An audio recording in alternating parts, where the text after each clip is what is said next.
So mga tol, matapos nga po nating maibalita sa previous vlog natin na hinamon ng kasalukuyang WBO Super Lightweight World Champion Teofimo Lopez si pound for pound king Terence Crawford kahapon, at sabihan pa si Crawford na puro daw may kapansanan ang mga nakalaban nito sa 147 pounds, kaya siya daw na healthy at best fighter.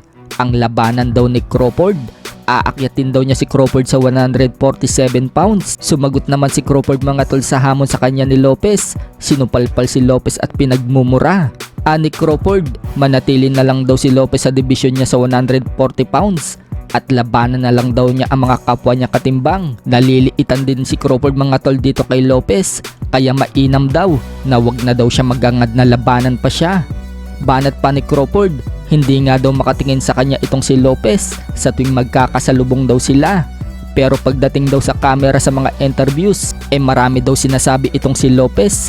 Bakla nga kung ituring ni Crawford itong si Lopez. Sa isang post naman ni Crawford mga tol, nagmalaki po siya. Wala daw siyang inaatrasan kahit sinong iharap sa kanya. Hindi daw siya umaatras sa kahit anong laban sa buong buhay niya.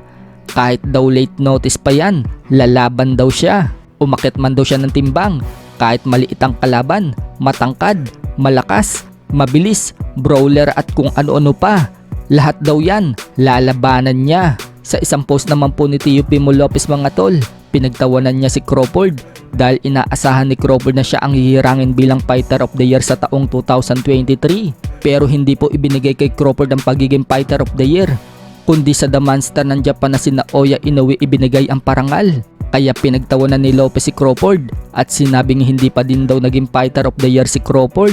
So tumitinding nga po ang bangayan ng dalawang kampiyon na ito sa magkaibang dibisyon. Pero mukhang iba ang tatahaking ruta ni Crawford dahil gusto nito na makalaban si Canelo Alvarez kaysa sa labanan itong si Lopez. Sa kabilang banda naman mga tol, may matapang nga pong humamon ngayong Pinoy boxer sa former 3 Division World Champion General Casimero.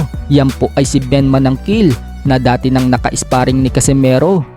May record na 19 wins, 4 losses and 3 draws, isang southpaw at lumalaban ngayon sa bantamweight division.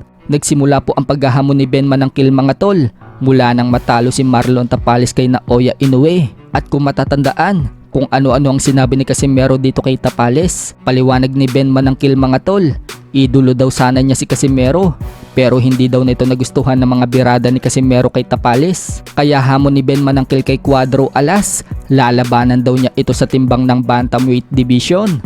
Kahit pa daw sa bahay ni Casimero sila maglaban. So malakas nga po ang loob ni Manangkil mga tol dahil napag-alaman natin sa ibang source na nabugbog daw nito si Casimero sa sparring. Ngunit naghanap po tayo ng video ng sparring nila ni Casimero, wala po tayong nakita. Sa kabilang dako naman mga tol, nagkarambulan nga po sa boxing event sa lugar ni Casimero sa Ormoc. Mga nakapiring nga po ang mga mata ng lumahok sa boxing, courtesy of Cuadro Alas It's My Boy. Ito po ang video sa boxing event.